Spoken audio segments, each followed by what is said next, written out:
Trong video ngày hôm nay, bạn sẽ được xem toàn bộ quá trình mình chế tạo một chiếc xe tăng với tỷ lệ 1:6. Mình đã mất hơn 2 tháng để lên ý tưởng, lập kế hoạch và chuẩn bị kinh phí gần 25 triệu để thực hiện video dài hơn 20 phút. Vì vậy, bạn có thể ủng hộ mình bằng cách rất đơn giản là xem video này lâu hơn. Nếu bạn thích video này thì bạn có thể cho mình một like, và nếu bạn không thích thì có thể comment ý kiến của mình ở dưới phần bình luận.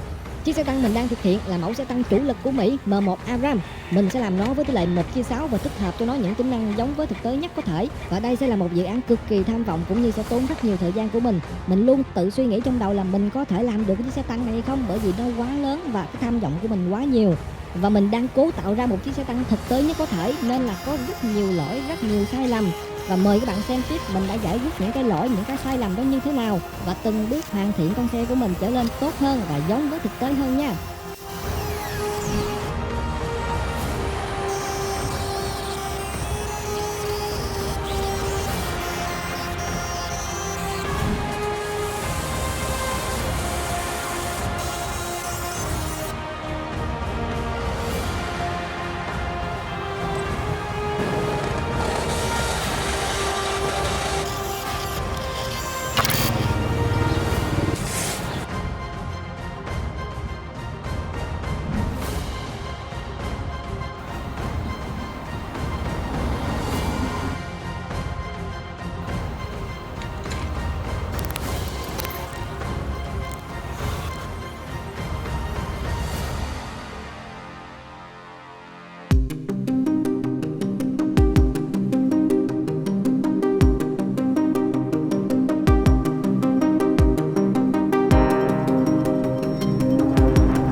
Sau khi mà mình đã khắc phục các lỗi phía trên, bây giờ thì mình sẽ lắp các bánh xe nhỏ.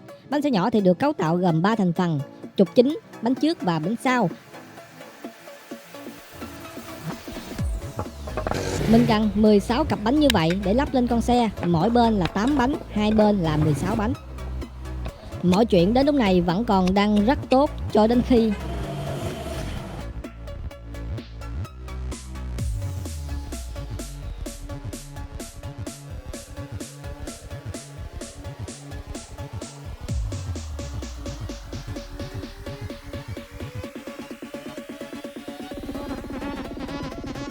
mình hoàn thành xong và lắp tất cả các bánh này lên xe. Và sau khi lắp những cái bánh nhỏ lên xe, mình đã nhận ra một vấn đề cực kỳ ngớ ngẩn trong khâu thiết kế.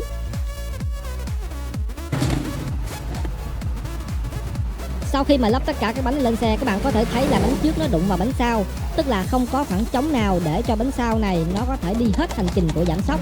Và mình sẽ chỉ cho các bạn tại sao mình lại sai.